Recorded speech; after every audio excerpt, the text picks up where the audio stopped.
Tonight, when you lock your door, turn off the light, and fall asleep, you probably do not think of sleep as dangerous.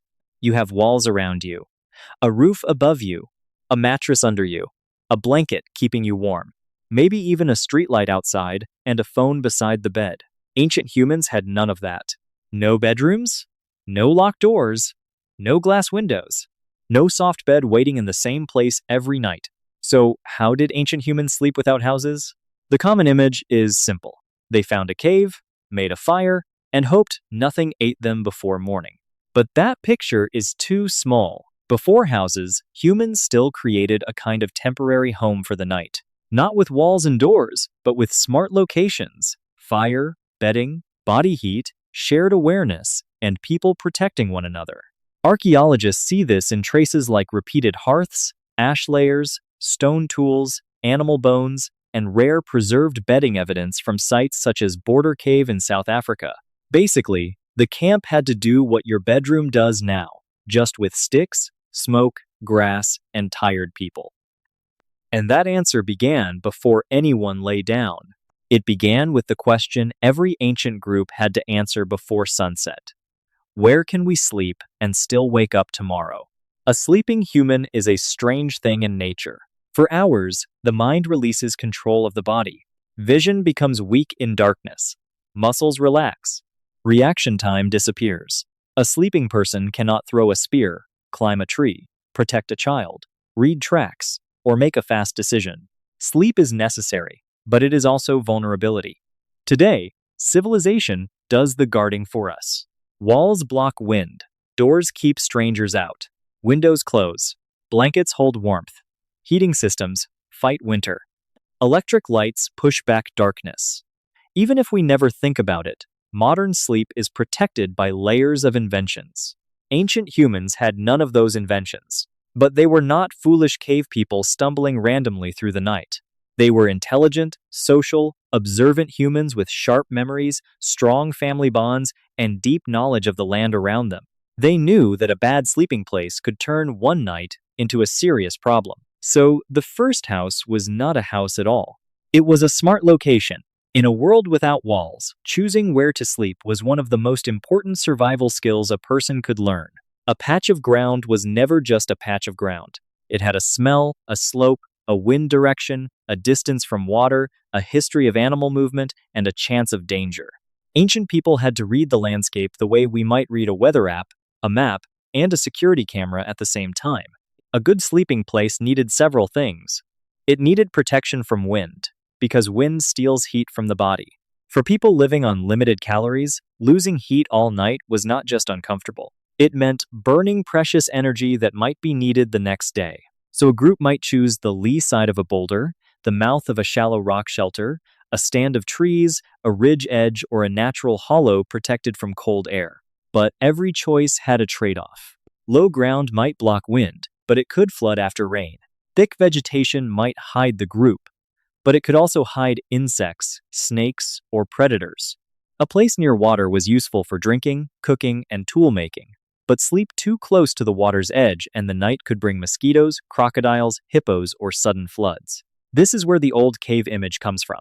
Caves and rock shelters really could be valuable. They offered overhead cover, shade, dry ground, protection from rain, and stone walls that reduced the number of directions danger could come from. That is a huge advantage when your front door is basically just darkness.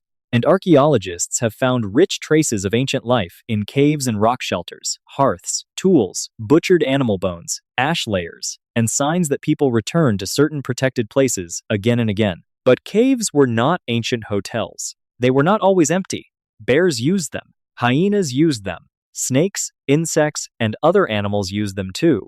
Some caves were damp, cold, smoky, dangerous, or too far from food and water.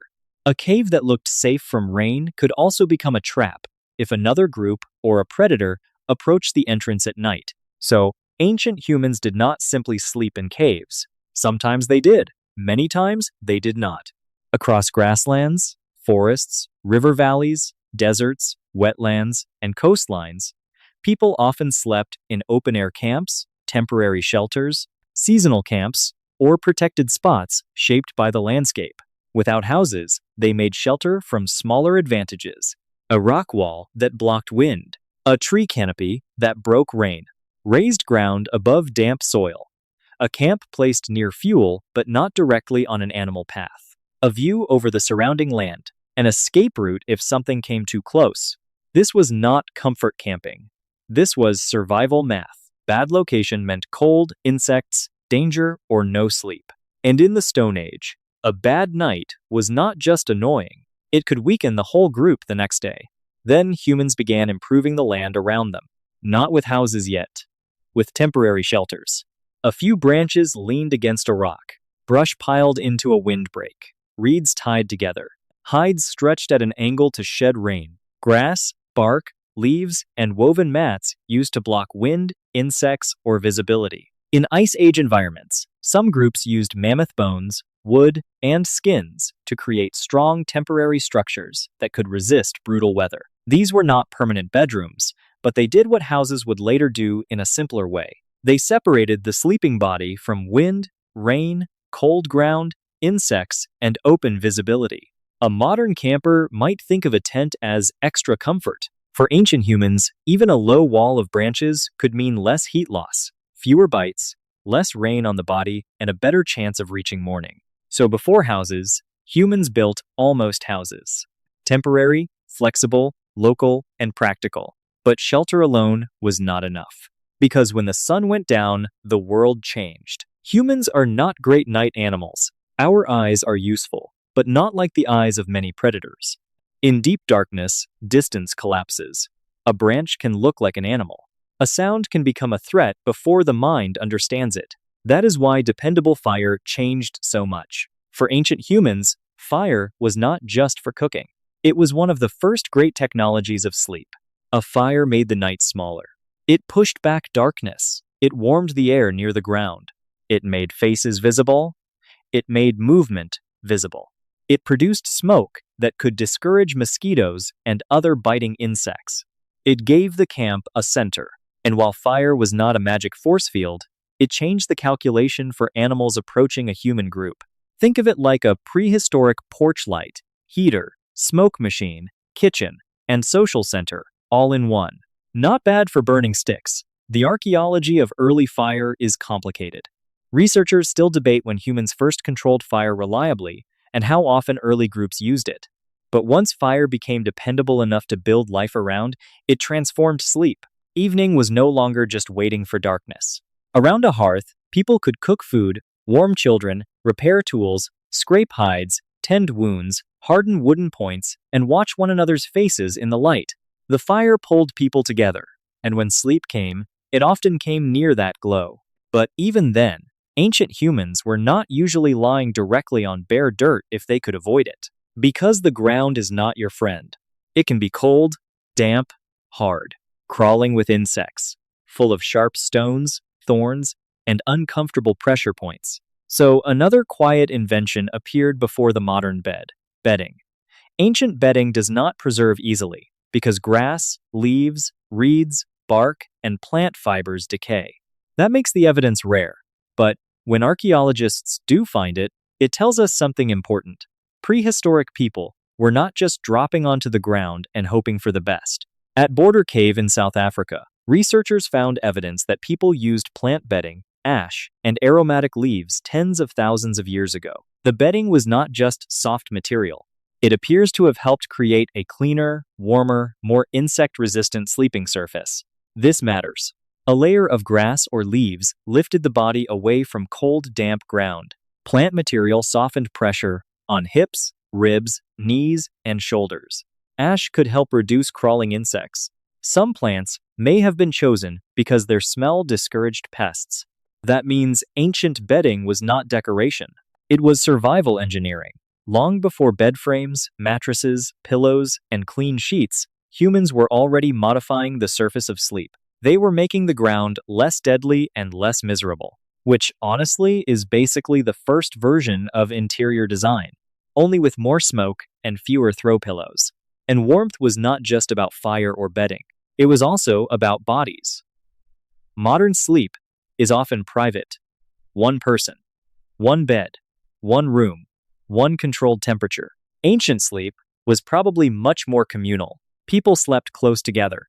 Children likely slept near adults. Infants stayed near mothers or caregivers. The injured and sick would be placed where warmth and protection were strongest. This was not only emotional closeness, it was practical. Bodies share heat. Many social mammals do this. Wolves, primates, and other animals huddle because it works. For ancient humans, in cold or windy environments, sleeping close could mean the difference between losing dangerous amounts of heat and staying alive until morning. Clothing helped too. Hides, furs, plant fibers, and later more shaped garments gave humans portable shelter over the skin.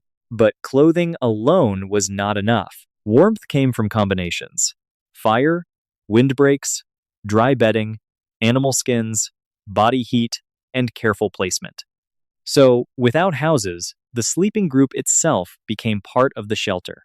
A child curled against an adult, an elder close to the fire, a tired hunter near the edge, a mother waking through the night, someone stirring the embers, someone hearing a sound before everyone else did. Ancient sleep was not sealed away from the world. It was alert to the world. There was no perfect wall between humans and darkness. Instead, there was a living cluster of warmth, smoke, breathing, listening, and memory. And this brings us to one of the most important answers to the title question. Ancient humans slept without houses because they did not sleep as isolated individuals. They slept as a group.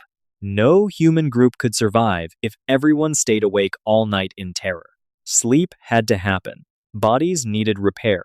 Children needed growth. Hunters needed steady hands. Mothers needed rest. Elders needed warmth. Injured people needed recovery. So ancient humans turned private weakness into shared protection. They spread the risk. No one needed to invent a perfect night watch schedule for this to matter. Human sleep is naturally varied. Some people fall asleep early. Some wake before dawn. Some wake easily at small sounds. Some drift in and out of sleep. In a prehistoric camp, that natural variation could become a living alarm. Not a guard tower, not a locked door, just people sleeping near people. And that may have been enough to make a major difference. The night may also not have been one long, unbroken block of sleep. Before electric lights, strict clocks, and modern work schedules, sleep could be more flexible. People may have slept for a while, woken in the deep night, checked the fire, fed a baby, listened to the distance, shifted position, whispered a few words, and then slept again. What modern life sometimes calls bad sleep might have been useful sleep in another world. A waking interval was not always a failure. It was a chance to check the house. Except the house was made of fire, people, and darkness. This mattered most for the vulnerable. Infants could not protect themselves. Small children could wander, cry, or become cold. Sick or injured people needed care. Elders might be physically weaker but valuable for memory and attention. A good sleeping arrangement was a map of care. Small bodies near adults, cold bodies near warmth, injured bodies protected, light sleepers where they could notice movement. The group arranged not randomly, but intelligently, and elders were not simply burdens. In a world without written maps, weather reports, or animal guides, memory was survival technology. An elder might remember which cave flooded after heavy rain, which riverbank became dangerous at night, which animal calls meant distance, and which meant approach, which camp had insects, which hollow trapped cold air, which path predators used. Strength mattered, but memory also mattered. Attention mattered. Knowing what not to do mattered. That is another reason houses are not the full story. A house protects you with walls. Ancient humans protected themselves with knowledge. They read tracks. They knew smells. They understood wind direction. They noticed animal behavior. They knew where fuel could be found, where water was safe, where insects gathered, where predators moved, and where the land gave shelter. This is why we should not imagine every ancient night as a horror movie. Yes, dangers were real. Big cats, hyenas, wolves, bears, snakes, crocodiles, insects, cold, storms, and rival human groups all mattered in different places and times. But ancient humans were not helpless snacks lying around a campfire. They had tools, weapons, fire, numbers, memory, planning, social rules, and a deep understanding of the places they moved through. The goal was not to fight every predator in the night. The goal was to avoid being surprised by one. That is a different kind of intelligence. And it is exactly the kind of intelligence that allowed humans to sleep without houses for most of our history. In later periods, dogs or early dog-like companions may have added another layer of warning. A stir, a growl, or sudden alertness could help wake people before danger reached the camp. But the main protection was still human. Fire cracked, smoke moved, someone turned over. A child coughed. An adult half woke. Embers were stirred. The dark was listened to. This was rest, but not the sealed silence of a modern bedroom. It was lighter, more responsive, more shared. And maybe that is why darkness still affects us. Why a strange noise at night can freeze the body before the mind understands it. Why a campfire feels comforting in a way electric light does not fully replace. Why sleeping near someone we trust can feel safer. Why total isolation in the dark can feel unnatural, even inside a locked room. For most of human history, safety was not a structure. It was a relationship. A house is a powerful thing. It gives walls, privacy, storage, weather protection, and a stable place to return to. But before houses, humans had already solved many parts of the sleeping problem. They knew how to choose protected ground. They knew when a cave helped and when it trapped danger. They made temporary shelters from branches, hides, reeds, leaves, bones, and skins. They used fire for warmth, light, smoke, cooking, and social protection. They made bedding from plants, ash, and soft materials. They slept close for warmth. They arranged children, elders, and vulnerable people carefully. They relied on natural sleep variation, half-waking, listening, and shared awareness. They turned the group into the shelter. So how did ancient humans sleep without houses? Not carelessly. Not simply in caves. Not by trusting luck. They slept by turning each campsite into temporary shelter, using landscape, fire, bedding, knowledge, and each other. Imagine dawn at an ancient camp. The fire is low. Smoke rises pale into the morning air. Someone sits up and rubs their eyes. A child turns under a covering. An elder coughs. A few people stretch. The tools are still nearby. The ground is cold, but the group is still together. Nothing dramatic happened, and that is the victory. No monster defeated, no great battle, no stone house, no locked door, just everyone waking up. For ancient humans, that was enough. Because before houses became walls around the body, shelter was something people made together, one night at a time.